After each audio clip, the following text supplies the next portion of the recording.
Well, I'm still on the Oregon coast, and today we're going to talk about success at any age. How can you, as a woman, find success later in life? How can you support other women who are finding success after 40? And how can we help each other, and by helping each other, discover new things about ourselves? Well, as I said, I'm on the coast of Oregon, and I'm on Face Rock Beach.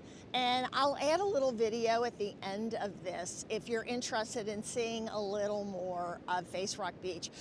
But I have to tell you that the Oregon coast is absolutely amazing.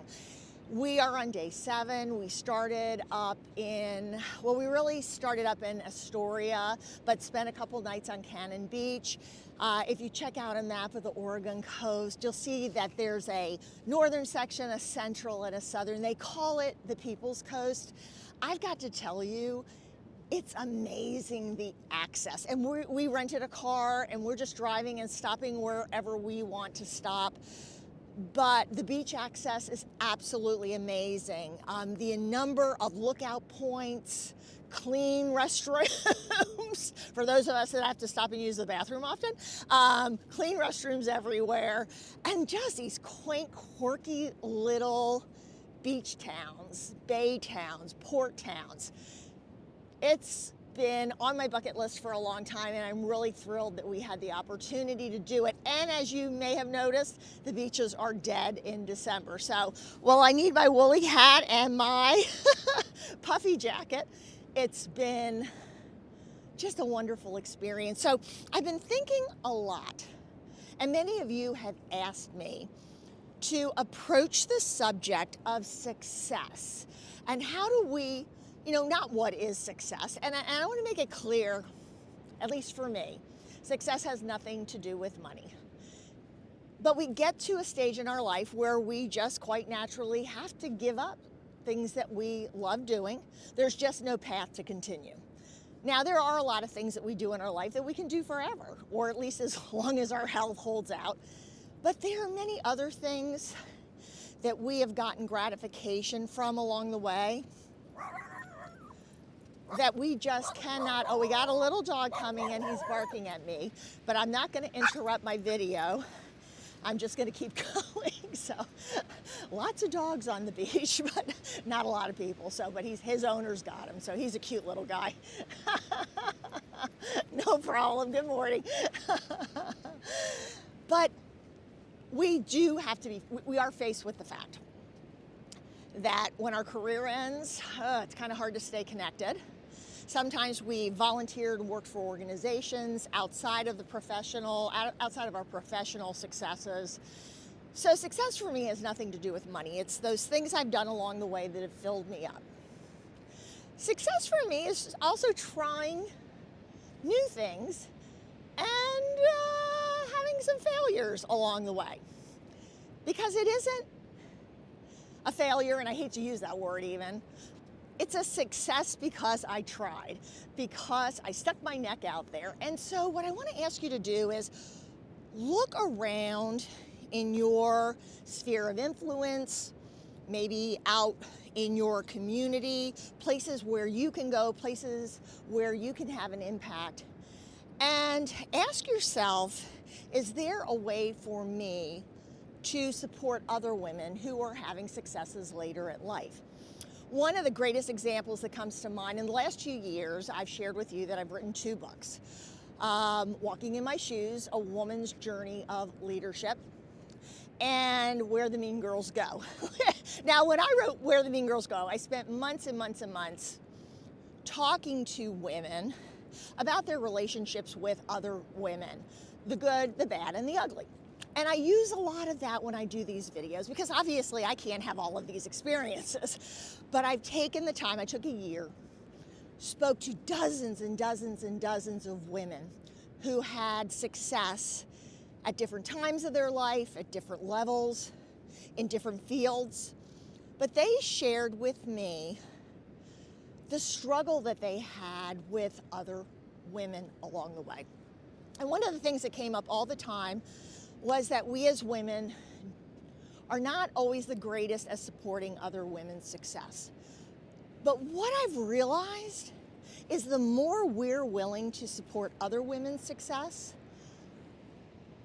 the better the chances are that we'll find success. I talked in my last video about when you're content, when you're happy, when you feel like you've done the best, you have the space in your heart to support others who are maybe now just reaching their goal. You know, we all have people in our life that just never got to where they wanted to go. And all of a sudden they have huge success.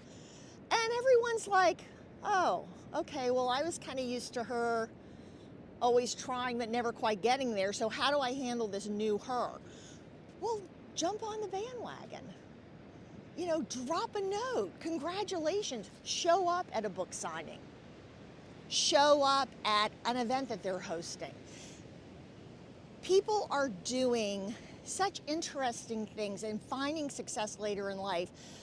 And I think if you're there to support it, it's going to put a little seed in your mind. And I bet you're going to come away from it thinking, you know what?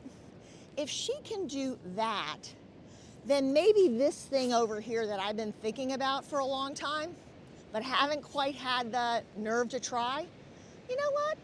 Let me give it a try. When I wrote my first book, I didn't tell anybody for a really long time. I was really, really nervous until the folks that were editing my book finally said, you know what, this is really a good book, and you're going to be able to speak, you're going to be able to travel and speak at events and use this book as kind of the backdrop. And that's what I needed to hear, because then I saw that when writing the book was over, there was still something more after that. I think we don't do enough to support other women who are finding themselves later in life. Maybe we do a little more of it as we're all climbing the ladder because we're kind of all caught up in the same thing. Maybe yes, maybe no. Jury's out on that. But we tend to go in a million different directions once we leave the workforce.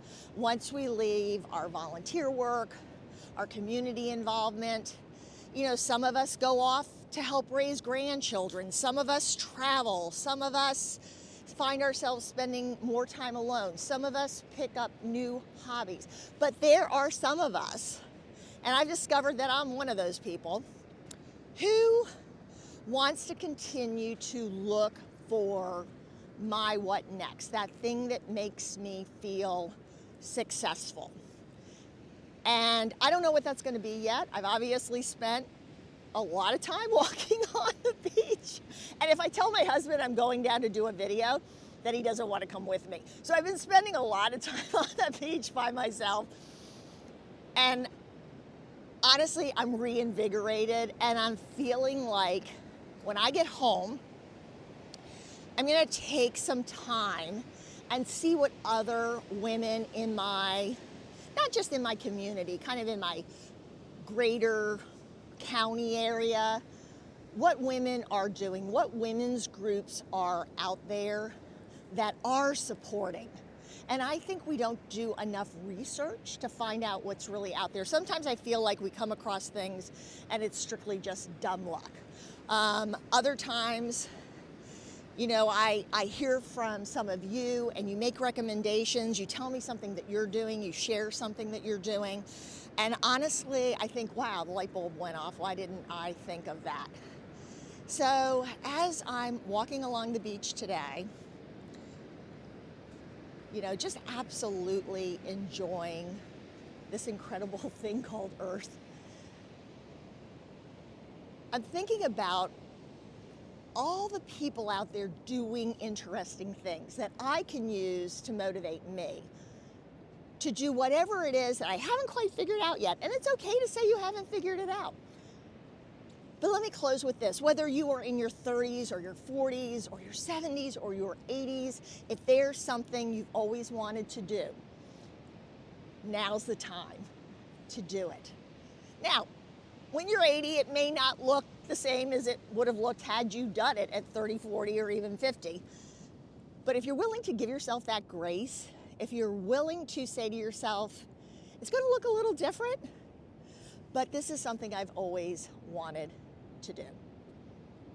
Well, take care, and thanks again for stopping by the channel. I'm going to drop a little video here at the end that shows you a little more of face rock.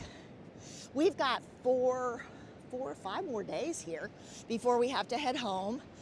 And I hope I'll get to do another video. But thanks for stopping by. I truly appreciate you having me as part of your YouTube community.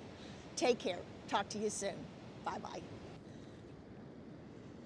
Well, you can see Face Rock right off the Oregon coast. I'm just a little bit south of Bandon.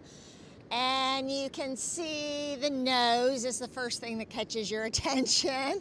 And a little bit of a mouth. I kind of think that's a beard, but it's a very long face.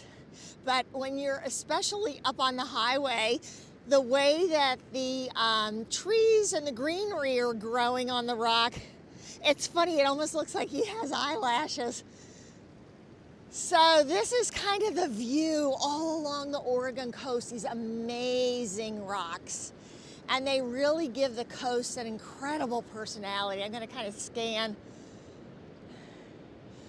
I'm on Face Rock Beach, so there's more. You can kind of make them out in the fog, just as far as the eye can see. Well, there you go. That's Face Rock.